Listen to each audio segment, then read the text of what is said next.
ओम नमः सिद्धेभ्यः।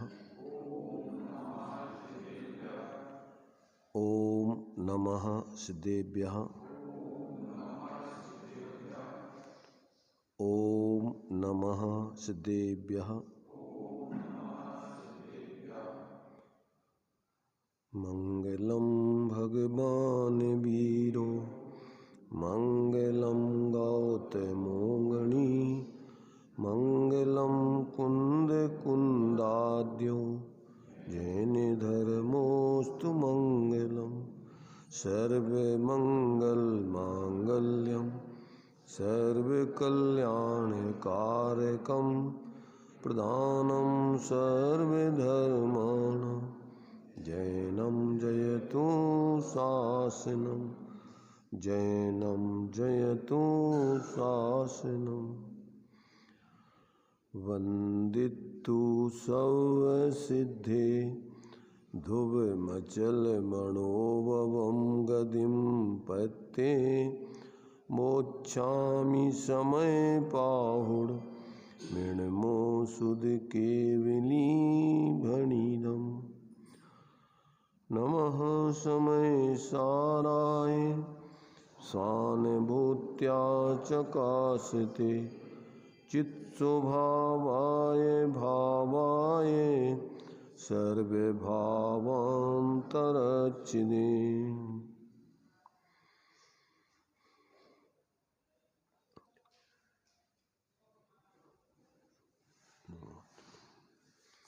विषय अपना समय सारजी सर्वसिद्ध ज्ञान अधिकार के माध्यम से चल रहा है।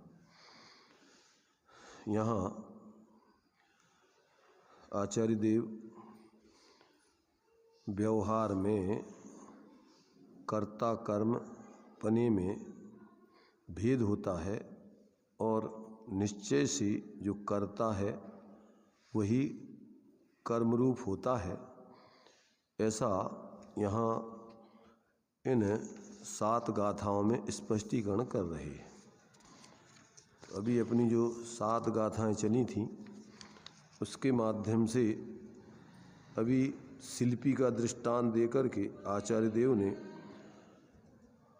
असद्भुत व्यवहार और अशुद्ध निश्चय नय की बात को यहाँ पर कहा कि व्यवहार में तो कर्ता कोई और है, उसका कर्म कुछ और होता है और इसी प्रकार से उसका भोक्ता और भोग का विषय ये सब अलग अलग होते हैं, परंतु परमार्थ से विचार करने पर एक ही वस्तु अपने परिणामों का कर्ता होती है और उसी के फल को भोगती है। तो जैसे परिणाम होते हैं उस परिणाम का फल वो जीव स्वयं ही परमार्थ से तत्काल भोगता है। तो जैसे अपने लिए यहाँ पर ये दृष्टांत दिया था कि शिल्पी क्या है, बाहर के जो गहने आदि बनाता है, यहाँ शिल्पी माने स्वर्णकार, तो कुंडल आदि जो कर्म करता है यानी उसको बनाता है तो बाही में हथौड़े आदि साधनों को लेकर के बनाता है और जो है उसका जो फल प्राप्त होता है वो बाहर में उसके लिए जो लाभ मिलता है बाही साधन सामग्री उससे भोजन आदि करके और जो है व्यवहारिक व्यवस्था बनाता है, परंतु वो न तो उन कुंडल कड़ा आदि से, न उन साधनों से और न जिन कर्णों से वो कर्म करता है उन कर्णों से और न जो बाही उसका फल आता है उससे तन्मय होता है, वो उससे भिन्न ही रहता है।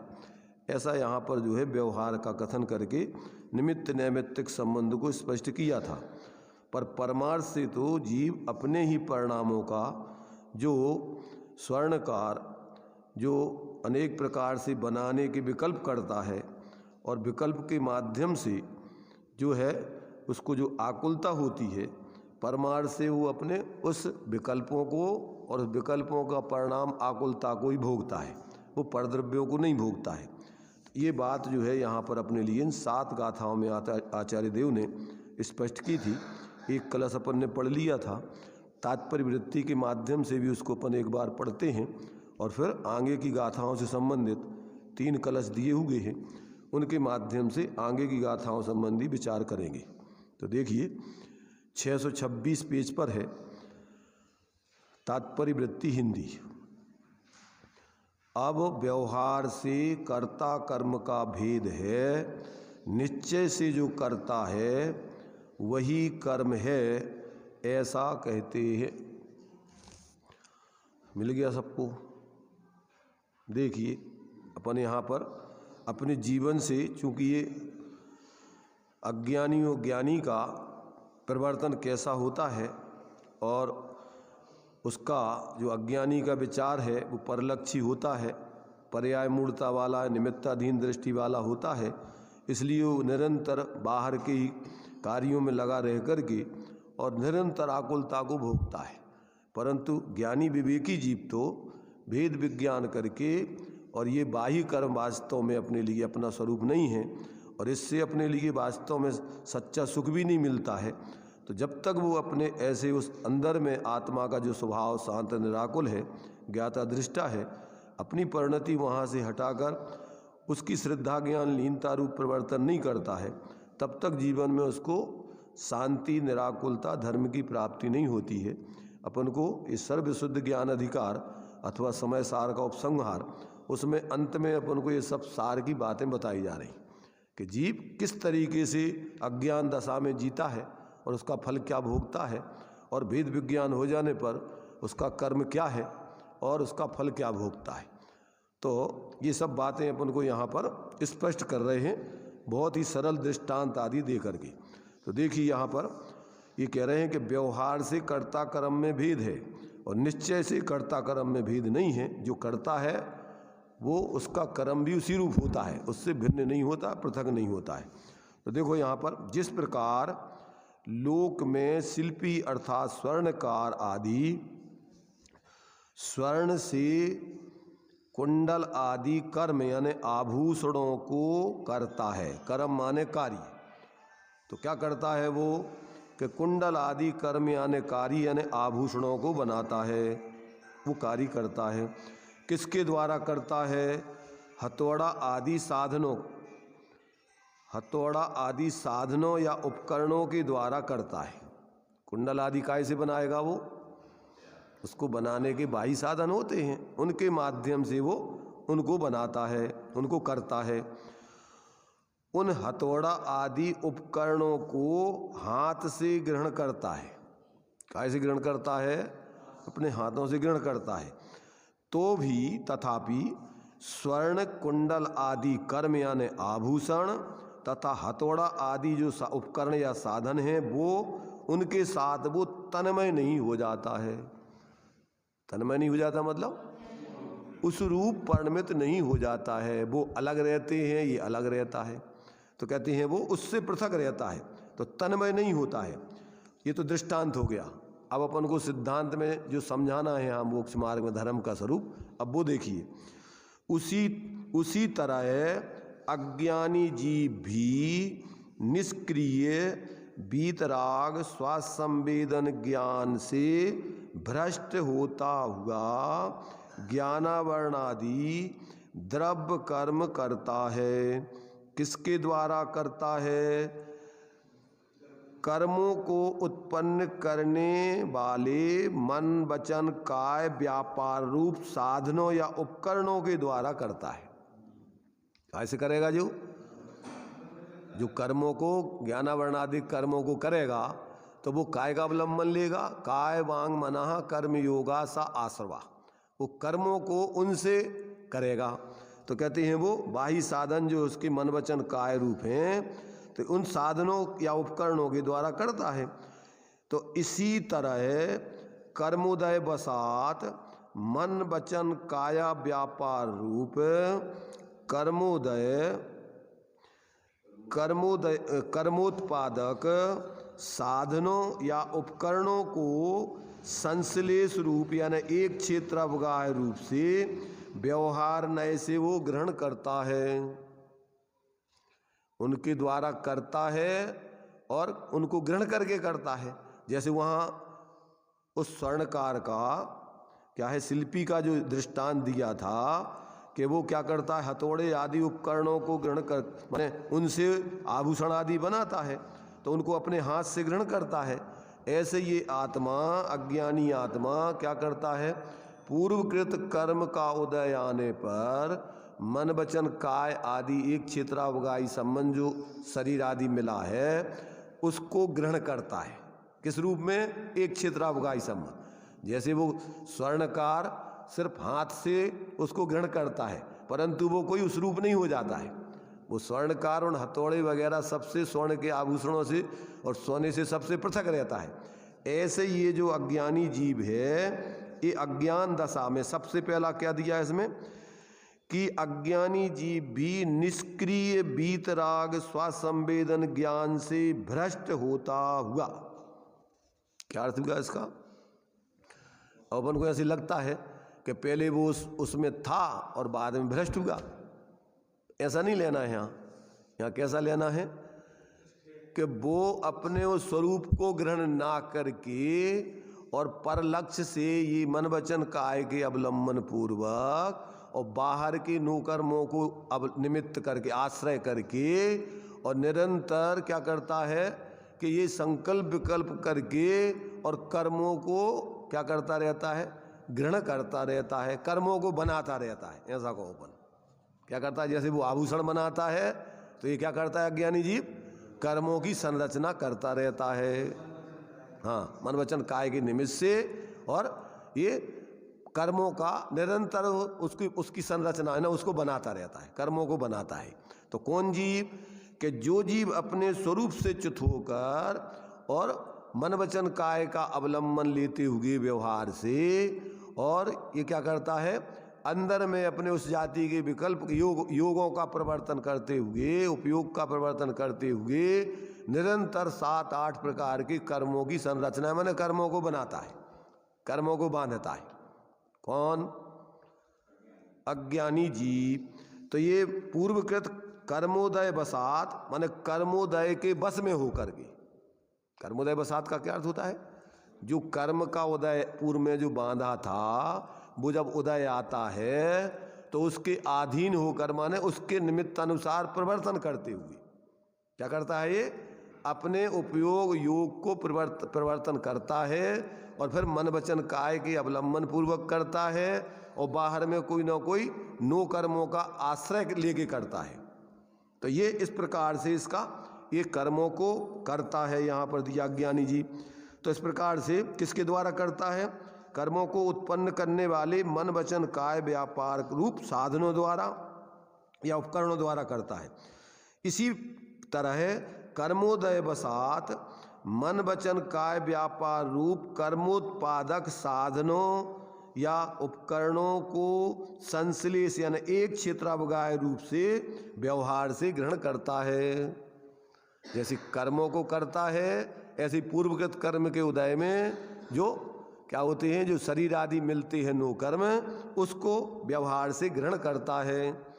तथापि ज्ञानावरणादि द्रव्य कर्म तथा मन वचन काय व्यापार रूप कर्मोत्पादक उपकरणों के साथ टंकोत्कीर्ण ज्ञायक पने से भिन्न होने के कारण उससे तन्मय नहीं होता है, उस रूप नहीं हो जाता है, अपना ज्ञान स्वरूप आत्मा भिन्न ही रहता है।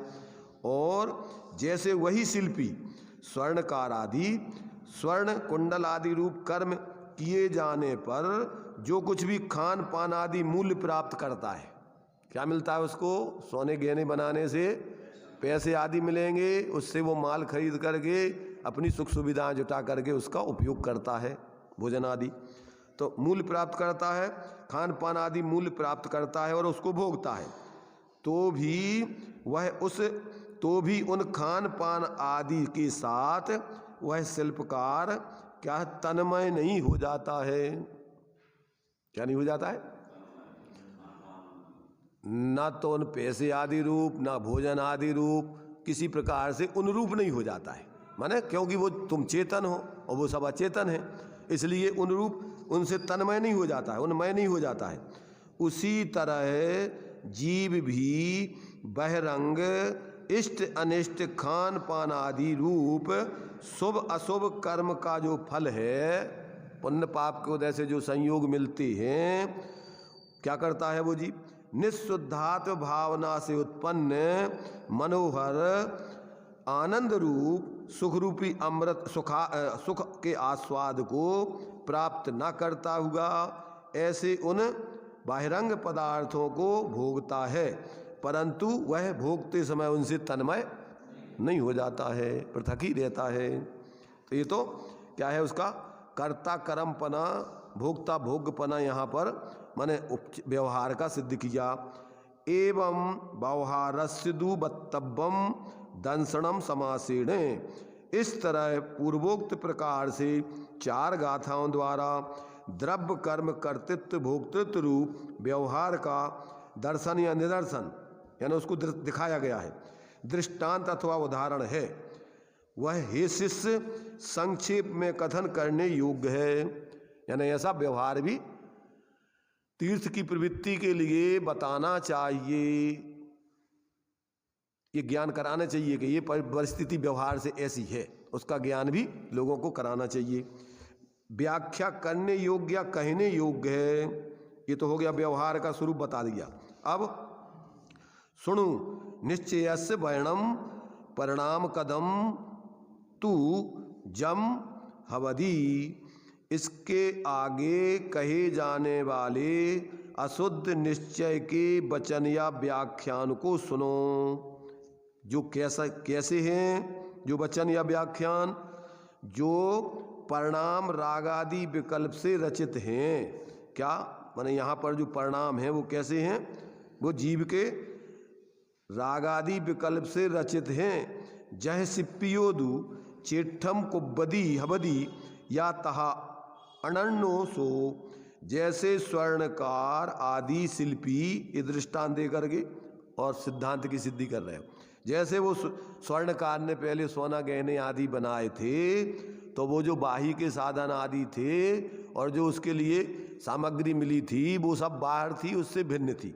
ऐसे यहाँ पर तो यहाँ कहते हैं जो स्वर्ण, अभी तो दृष्टांत दे के सिद्ध कर रहे हैं, जैसे स्वर्णकार आदि शिल्पी मैं इस प्रकार के कुंडल आदि करता हूँ, इस प्रकार मन में चेष्टा करता है, इस प्रकार की उस चेष्टा के साथ वह शिल्पी अनन्य तन्मय जानना चाहिए। जो उसके भाव हो रहे हैं उस सोने को बनाने के और उसको कुंडल आदि को बना करके किस उस प्रकार योग उपयोग कर रहा है, और जो मन वचन काय के माध्यम से जो अपना योग और साथ में उपयोग बनाने के भाव, इस प्रकार से जो कर रहा है चेष्टा, तो उस चेष्टा से क्या है, वो उसकी आत्मा अनन्य है। माने वो आत्मा अपने उस परिणाम से परिणमन कर रही है। उस परिणाम रूप, कौन से परिणाम? उस सोने को बनाने के संकल्प विकल्प रूप और योगों के परस्पंद रूप आत्मा के प्रदेशों का और उपयोग का इस प्रकार परिणमन हो रहा है। जो अपन 6 डाला में पढ़ते ना, यूँ अजीब, अब आश्रव सुनिए, ये अजीब का कथन कर दिया पहले व्यवहार से।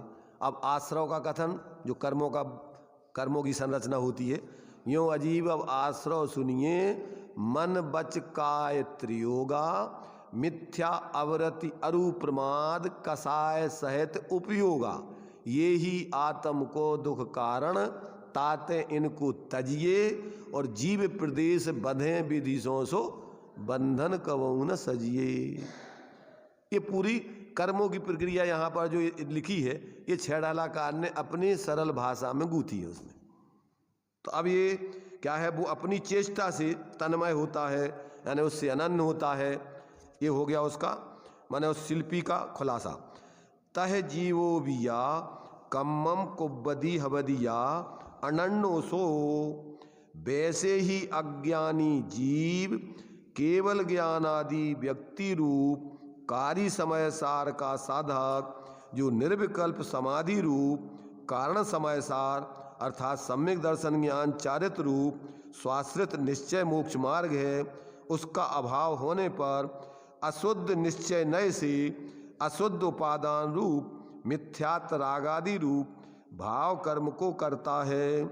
इसलिए भाव कर्म के साथ अनन्य होता है।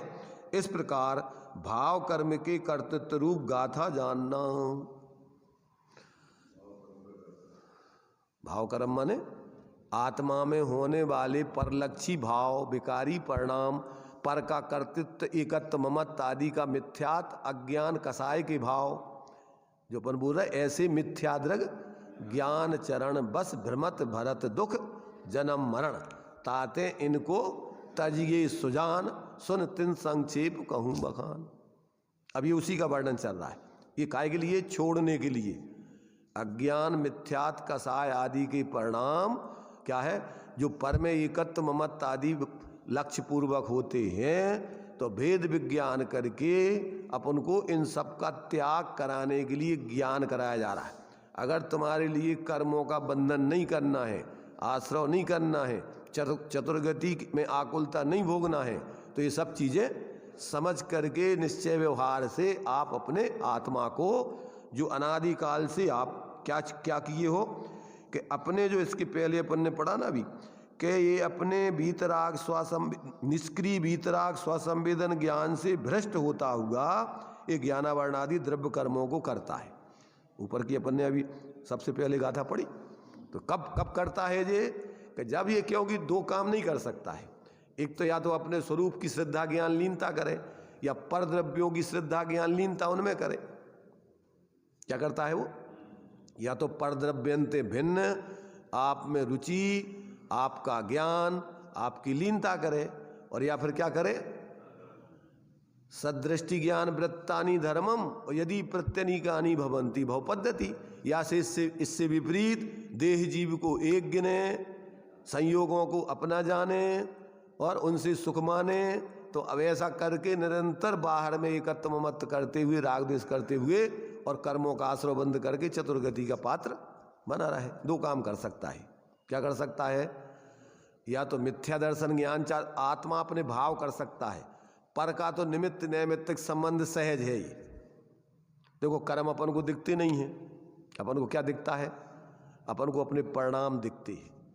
अपन अपने परिणामों को संभाल सकते हैं, परिणामों को बिगाड़ सकते हैं, और कुछ नहीं कर सकते। क्या कर सकते हैं?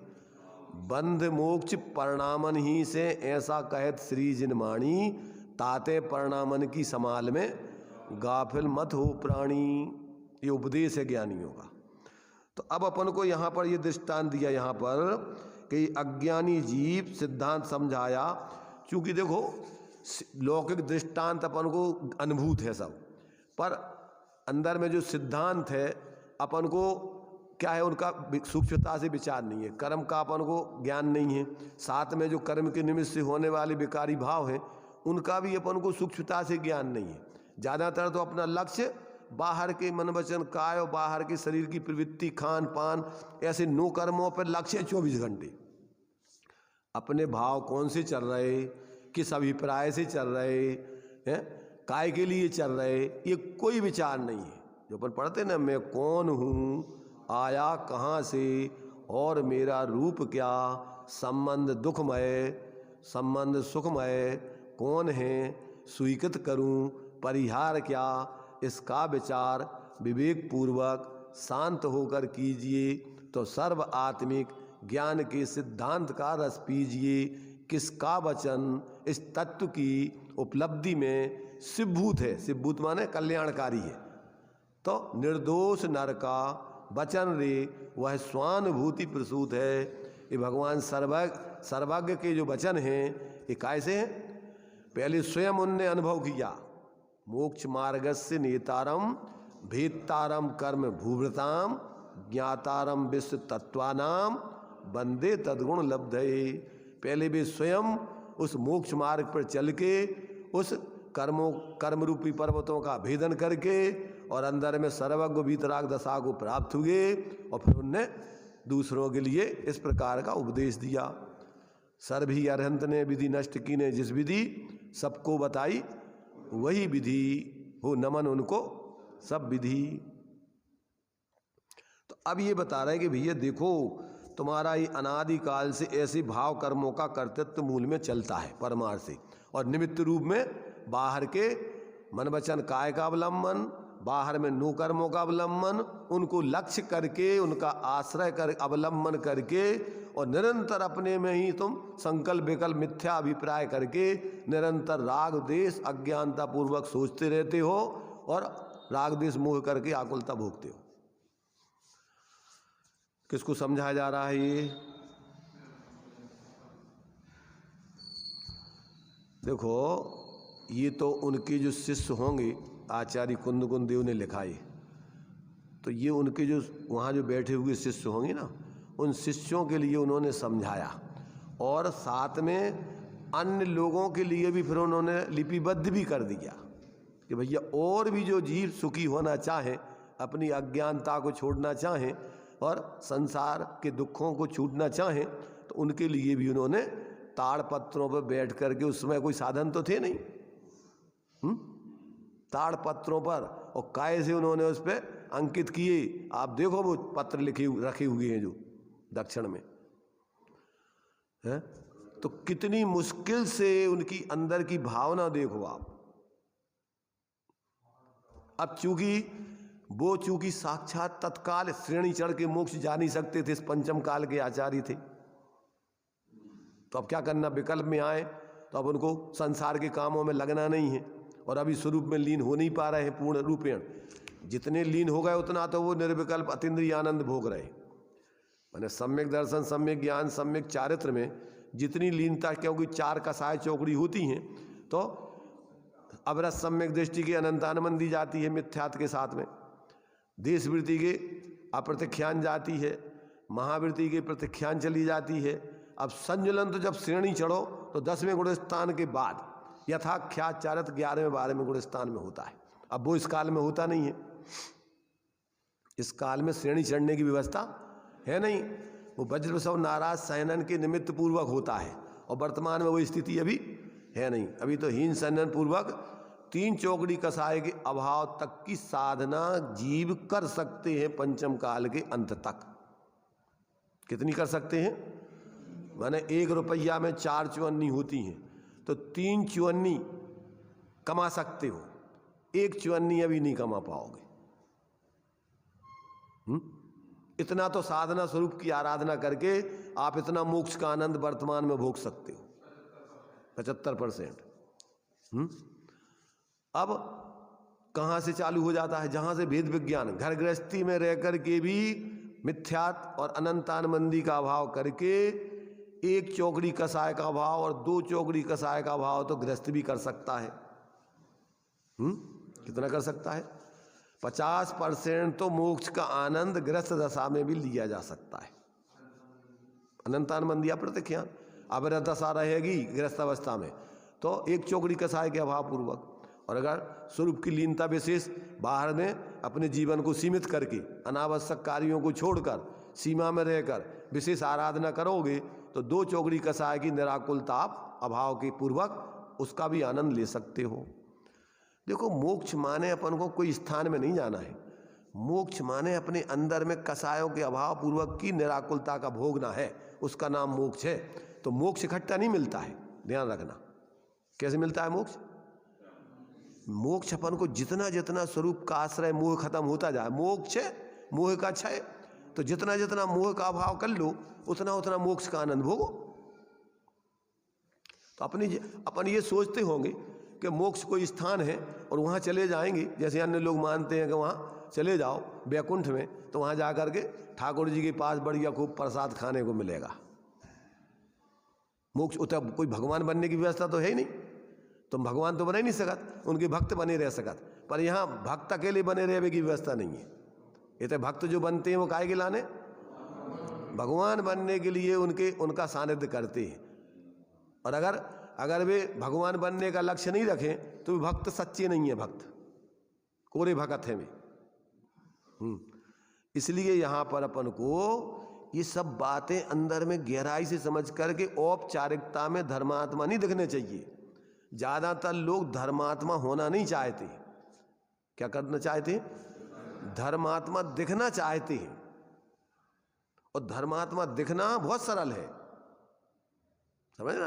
क्यों कि धर्मात्मा दिखने के लिए ऊपर ऊपर से बाहर में जो अंदर से धर्मात्मा स्वरूप से जुड़ के और साथ में जो बाहर की औपचारिक उनकी प्रवृत्ति होती है उस प्रवृत्ति को करने लगो, तो तुम्हें लगता है कि हाँ तुम धर्मात्मा। अज्ञानी जीव तो बाहर से ही माफ करते हैं, और ज्ञानियों का जीवन तो आंतरिक होता है।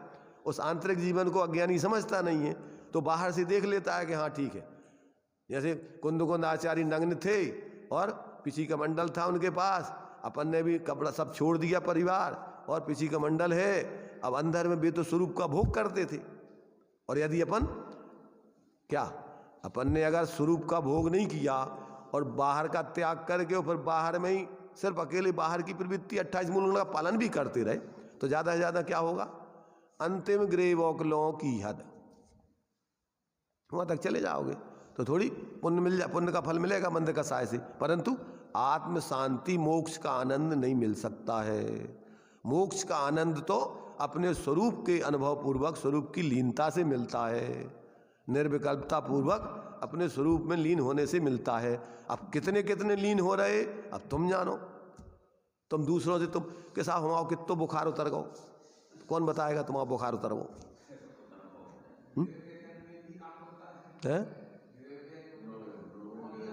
पूरी टोटल, जब तक आत्मबोध नहीं है, पैनिज आत्म ज्ञान बिना सुख लेस न पायो।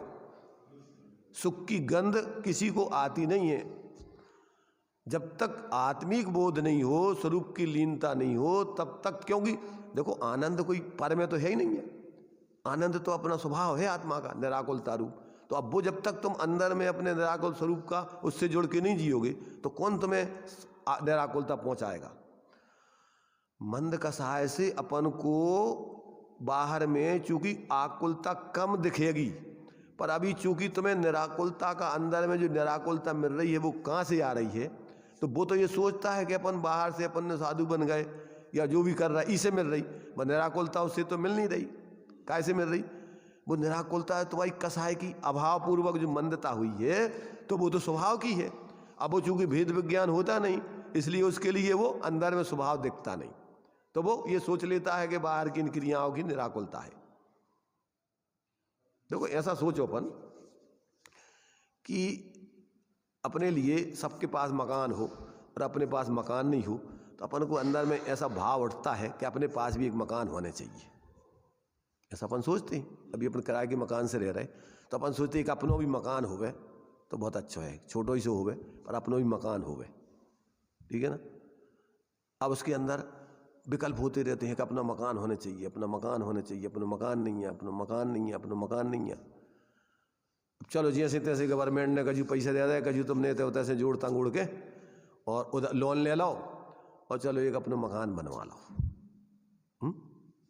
अब क्या है कि अब तुम्हारा ने लोन मोन चुकाउने हैं, पैसा तुमने उधार ले लाए, कछु गवर्नमेंट ने दे दे, तब सोच रहे कि यार अपनों किराए को मकान अब सस्तो है और जो अपन किराए पे दे दो ये कि अच्छी पैसा आ जाए, तो अपन उनको धीरे धीरे उनको चुका दें लोन वगैरह और बाद में अपना हो जाए। तो अपन क्या है कि अपन रह तो रहे वही मकान में, अब अपन को शांति आ गई है, अब आ गई ना अपन को, अब आकुलता अपनी मकान बना भी खत्म हो गई। तो काय से मकान बने से तुम्हारी निराकुलता हो गई। जो तुम्हें जो मकान नहीं है, मकान नहीं है, मकान होवे मकान होवे मकान होवे, अब वो विकल्प खत्म हो गो, तो शांति तो मिली तुम्हें काय से।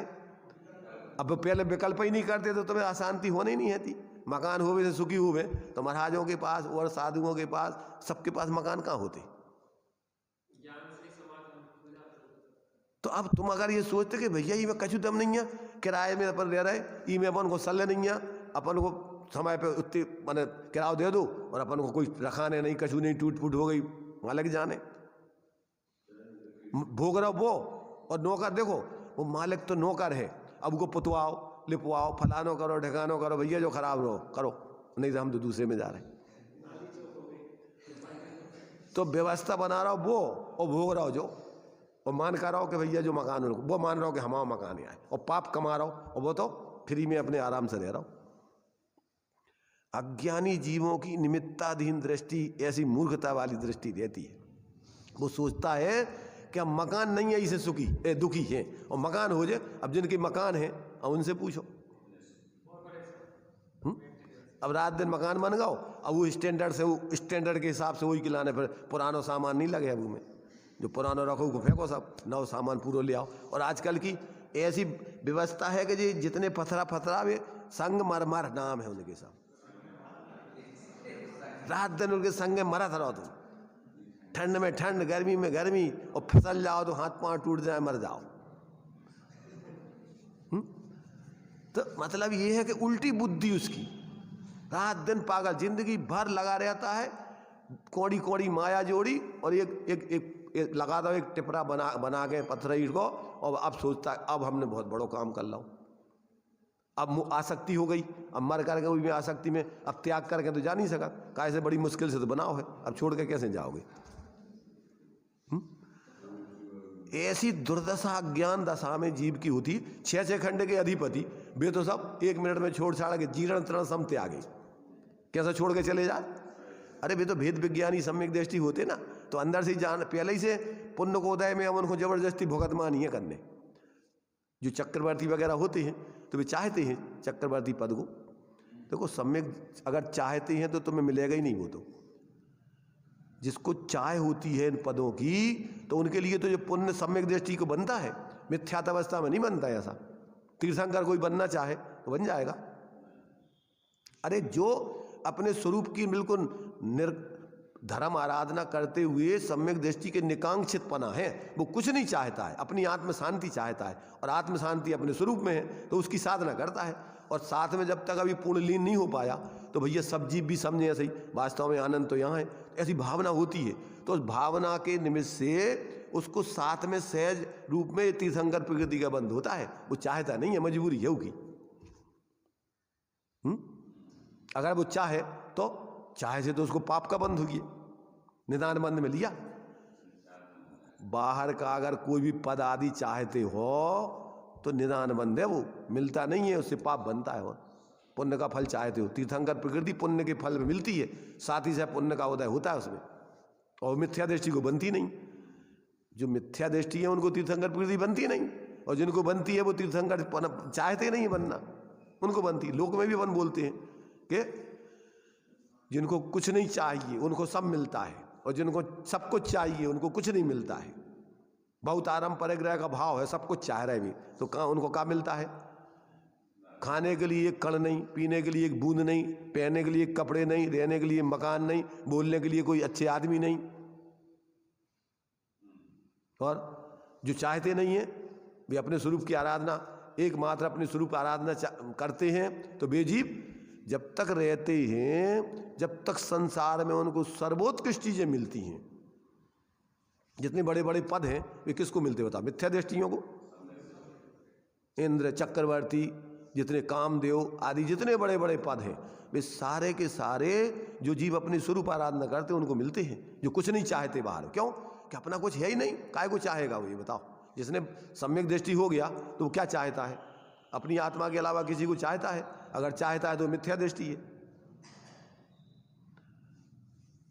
परिस्थिति बसात बाहर में अभी जब तक पूर्ण स्वरूप में लीन नहीं हो पाएगा तब तक ये सब व्यवस्थाएं उसकी जीवन में चलेंगी प्रवृत्ति, पर अंदर में उसकी अपेक्षा नहीं है, आकांक्षा नहीं है। तो ये जो है अपन को यहाँ पर कह रहे हैं कि ये अज्ञान दशा में जीव इस प्रकार से निरंतर कर्मों को करता है और उसका फल आकुलता को भोगता है। जह चेठम कुबंतोदु सिप्पियो नित्य दुखदो होदी। देखो अब वो क्या दृष्टांत का और खुलासा कर रहे। जिस प्रकार वह शिल्पी मैं कुंडल आदि को इस प्रकार से करता हूँ, इस प्रकार मन में चेष्टा करता हुआ चित्त में खेद से हमेशा दुखी होता है। क्या रहता है वो बनाने की चिंता से? खेद से दुखी रहता है निरंतर। केवल दुखी ही नहीं होता है अपितु तत्व से अनन्नो, वह उस दुख रूप विकल्प के अनुभव रूप से अनन्य होता है। माने वो आत्मा उस समय बिल्कुल उसी दुखमय हो जाता है, पर्यायार्थक न ऐसे। माने कोई ऐसा नहीं है कि आत्मा अलग बैठो है और वो दुख अलग हो रहा, आकुलता अलग हो रही है। समझ रहे? सम्यक दृष्टि को तो होता है ऐसा, सम्यक दृष्टि को अस्थिरता जन्म, उसको तो भेद विज्ञान रहता है, तो अंदर में अपना ज्ञाता स्वभाव अलग रखता है और स्वरूप की लीनता की शांति अलग बरत रही है, और वो आश्रव हो रहा है उसका वो दर्श ज्ञाता अलग बना हुआ है कि भैया ये आश्रव भाव है और ये दुख रूप है, तो उसमें तन्मय नहीं होता है। और मिथ्या दृष्टि क्या हो जाता है? मिथ्या दृष्टि बिल्कुल उस मैं मर गए मर गए मर गए, मैं सुखी दुखी, पुण्य के उदय में सुखी और पाप के उदय में दुखी। और सम्यक दृष्टि क्या करता है? पुण्य पाप फल माय हरक बिलखे मत भाई। वो पुण्य पाप के उदय में हर्ष विषाद नहीं करता, भेद विज्ञान रखता है कि भैया जो पुण्य को उदय है, अब ये तो संयोगी भाव है, अपना स्वरूप थोड़ी है।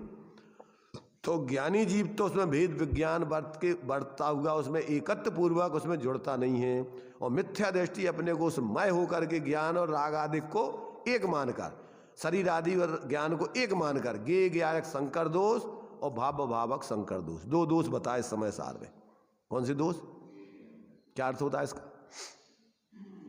ज्ञेय ज्ञायक संकर दोष, भाव भावक संकर दोष का क्या अर्थ होता है? ज्ञेय और ज्ञायक दो चीजें हैं। संकर माने उनको मिला देता है,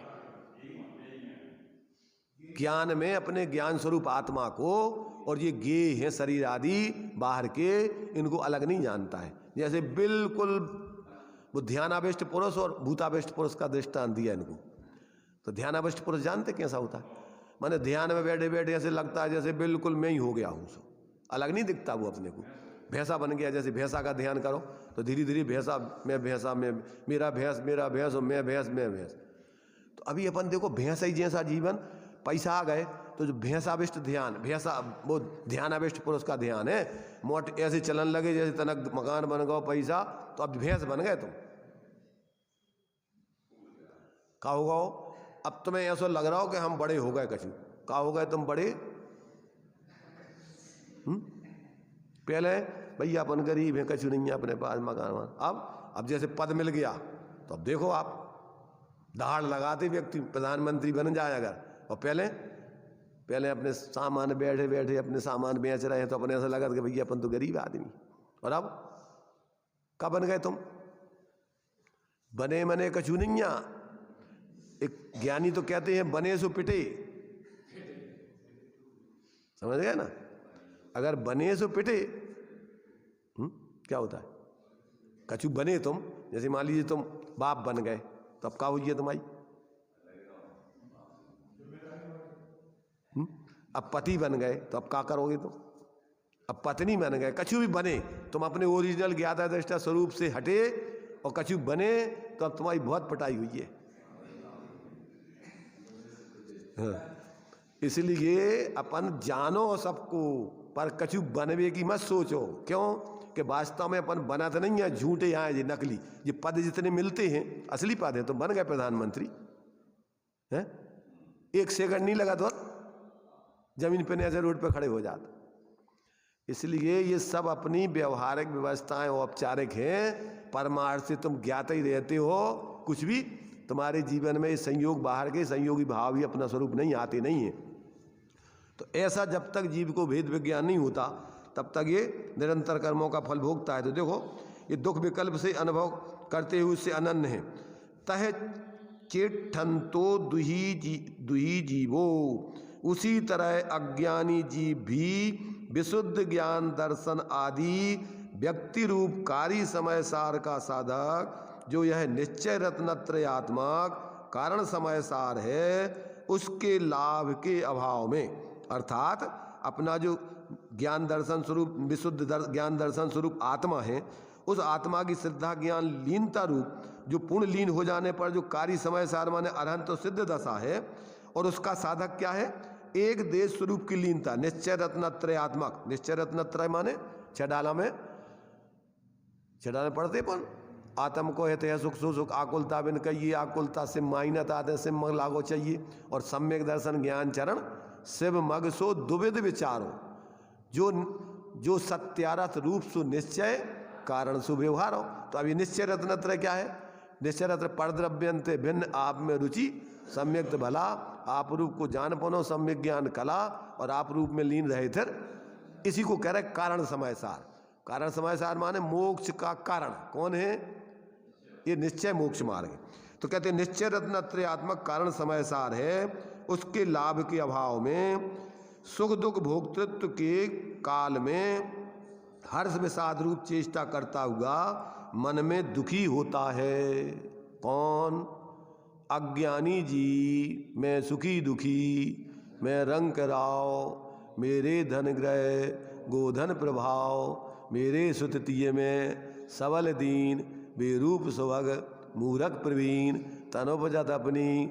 ये सब अज्ञानी मिथ्या दृष्टि की संयोग और संयोगी भावों में एकत्र बुद्धि पूर्वक का जीवन है, जिसको अपन ज्ञेय ज्ञायक और भाव भावक, माने ज्ञान स्वरूप आत्मा और ज्ञेयों पर ज्ञेयों में एकत्र बुद्धि करना, और कर्म के उदयजन रागादिक में और अपने ज्ञान स्वरूप आत्मा में एकत्वपना मानकर अपने को उसी रूप मानना, ये सब मिथ्या दशा के भाव हैं। देखो भाई, तो इसलिए मन में वो दुखी रहता है ऐसा जीव, उस हर्ष विषाद रूप चेष्टा के साथ अशुद्ध निश्चय नय से, अशुद्ध उपादान रूप से अनन्य होता है, माने उसी रूप अपने को अनुभव करता है, भिन्नता अनुभव नहीं करता अज्ञानी। इस प्रकार पूर्वोक्त प्रकार से अज्ञानी जीव निर्विकल्प स्वासंवेदन ज्ञान से भ्रष्ट होकर स्वर्णकार आदि के दृष्टांत से व्यवहार नय से द्रव्य कर्म करता है और उसको भोगता है, उसी प्रकार अशुद्ध निश्चय नय से भाव कर्म को भी करता है और भोगता है। इस प्रकार के व्याख्यान की मुख्यता से 6वें स्थल में 7 गाथाएं पूर्ण हुई। थोड़ा बहुत नए घड़े में पानी डालने से थोड़ा गीला होता है, तो कुछ गीलापन अपने अंदर ज्ञान में कुछ भाव भाषण होता, समझ में आता कि बात क्या सही है क्या गलत है। अपन को क्या बताया जा रहा है? अज्ञानी का स्वरूप बताया जा रहा है और ज्ञानी का स्वरूप बताया जा रहा है। दो तरफ, एक तरफ तो इससे च्युत होकर, तो ज्ञानी तो अपने स्वरूप का अवलंबन करके जीता है और अज्ञानी अपने स्वरूप से च्युत बना रहकर पर में मूर्छित होकर जीता है। बस इतना तो अंतर ही है, एक की दृष्टि बाहर है और एक की दृष्टि अंदर है। एक स्वाश्रय से जीवन जीता है और एक रात दिन पराश्रय का ही जीवन जीता रहता है निरंतर, और उससे आकुलता आकुलता आकुलता, संकल्प विकल्प संकल्प विकल्प, एक क्षण के लिए भी शांति नहीं मिलती। बिना आत्माश्रय की शांति की गंध आती नहीं है ही नहीं, शांति बाहर में कहीं। आश्रमों में शांति मिलेगी क्या? संकल्प विकल्प में आकुलता। इसलिए अपन बोलते हैं कि जिया कब तक उलझेगा संकल्प विकल्पों में। तो देखो, ये अपन चूंकि ये विषय अपन गंभीरता से अभी जब तक अपना कल्याण करने का लक्ष्य नहीं हो, जब तक अपन को इस पर्यायजन्य चिंता में ही मग्न रहते हैं और इसको अपन औपचारिकता रूप में धर्म रहते कि भैया धर्म भी करत चलो थोड़ो थोड़ो, समझ रहे ना? कैसे कि अब अपन समाज में रहना है और फिर आगे भी अपन को अपन धर्म करेंगे तो उसका अपन को अच्छा फल मिलेगा। तो अब अपन तो अभी सिर्फ औपचारिकता रूप में ऐसा जो अपन को जिस कुल में, देखो सब व्यक्ति, अपना देश भारत धर्म प्रधान देश है। क्या धर्म प्रधान है? धर्म प्रधान देश है। तो क्या करत धर्म पे? देखो, जिस संप्रदाय में जिसने जो मान्यता बना रखी है वो ही इसको करके और मान लेता है कि हमने धर्म कर लो, जबकि धर्म तो वस्तु स्वभावो धम्मो। जब तक तुम अपने स्वभाव को नहीं जानोगे, और दंसण मूलो धम्मो और चारित्रम खलु धम्मो, ये क्या है अपन को? ये 3 बातें मुख्य है अपन को। एक तो अपना स्वभाव, और एक उसका दर्शन माने उसकी दृष्टि, और एक उसकी लीनता चारित्र। जब तक ये नहीं होता परद्रव्यों से भिन्न, तब तक धर्म को नामो निशान मिलते ही नहीं है।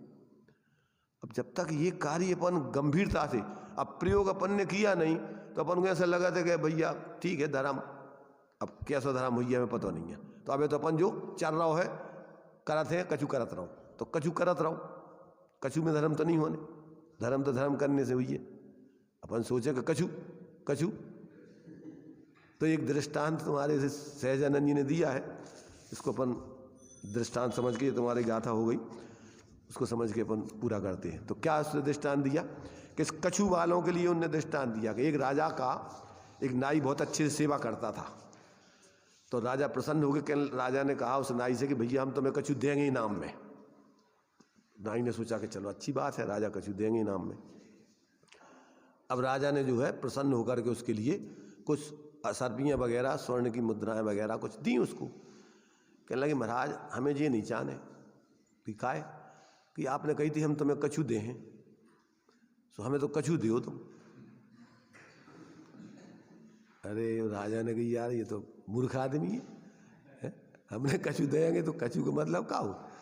अब जो कछु जो जान रहा हो कछु कोई चीज़ होते तो कछु कोई चीज़ थोड़ी होती। तब वो उसको बहुत कहा कि नहीं बहुत अच्छा नहीं कि नहीं साहब आपने तो हमने कई कछु दो, हमने कछु नहीं आज तक लाओ, वो कछु चाहने हमें तो उनने ठीक है, राजा समझदार था, उसने जो है अंदर जो है जा कर के अपनी उनको कह दिया कि भैया हमें दूध, इसमें दूध रखो और इसमें कोयला की डगरिया डाल दो और हमें नाई से बुलवाएंगे। तो नाई से कहा कि जाओ हमारा ने दूध रखा है अंदर और वो दूध लाओ हम आओ। तो दूध लाया कि देखो वो दूध ठीक है कि नहीं। देखा उनने कहा अरे महाराज इसमें तो कछु डलो है।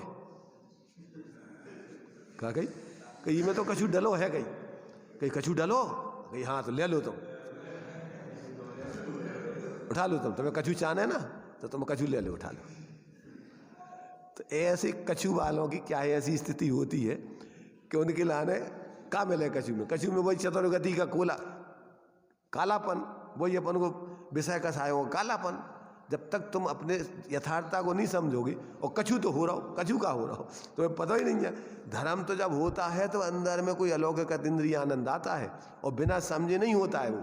इसलिए भाई अपन इस भ्रम में नहीं रहेंगे कछु करत रहो कछु तो धर्म हुई है, धर्म नहीं हुई है कछु, कछु में तो भ्रम होगा। धर्म करोगे तो आपका हो जागृत करके अपन बोलते ना ज्ञानी कि मिट गयो ते मेरे मिथ्यात्व मेरे उदय रवि आत्म भयो और मुँह हरस ऐसो भयो मनो, ऐसी दशा हो जाएगी। चलिए